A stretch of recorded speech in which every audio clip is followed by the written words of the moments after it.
আপনারা দেখছেন আমি যে এই পথটা দিয়ে হাঁটছি,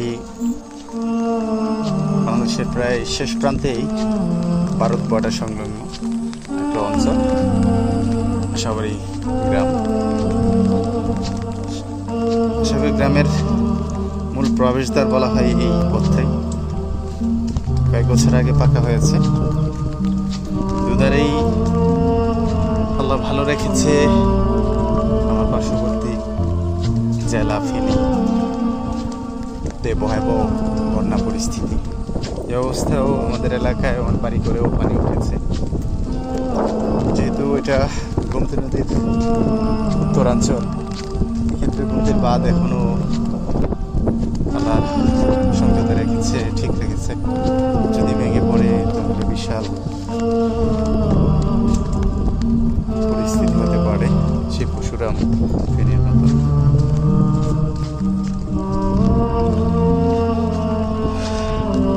আল্লাহ রক্ষা করুক আমাদেরকে।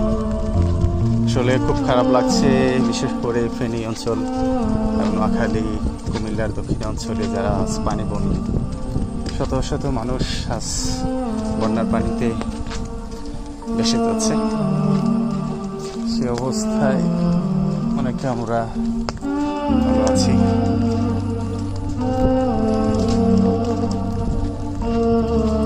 রাস্তার দুই পাশেই পানি, হোটেল পানি।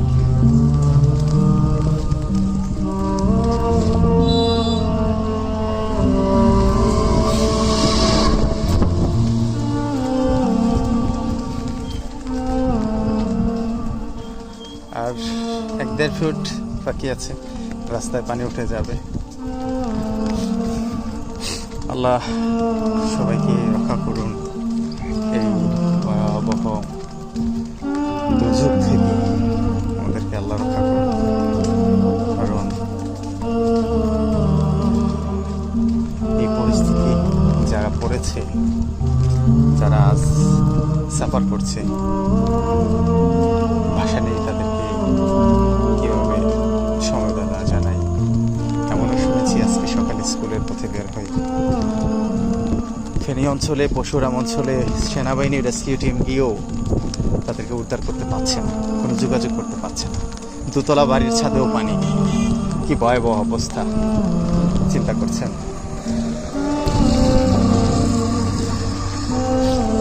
আল্লাহ দেশের এই ক্রান্তি লগ্নে থেকে আমাদেরকে রক্ষা করুন, উদ্ধার করুন, সেই প্রত্যাশা আল্লাহর কাছে।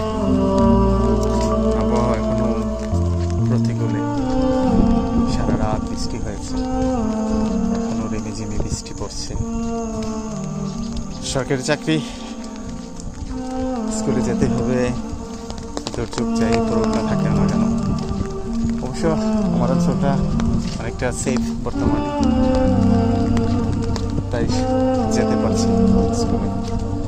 এলাকার মানুষ মোটামুটি একটু স্বস্তিতে আছে, কিন্তু বাড়ি ঘরে অনেকের বাড়িতে পানি উঠে গেছে। আমাদেরকে সে পরিস্থিতি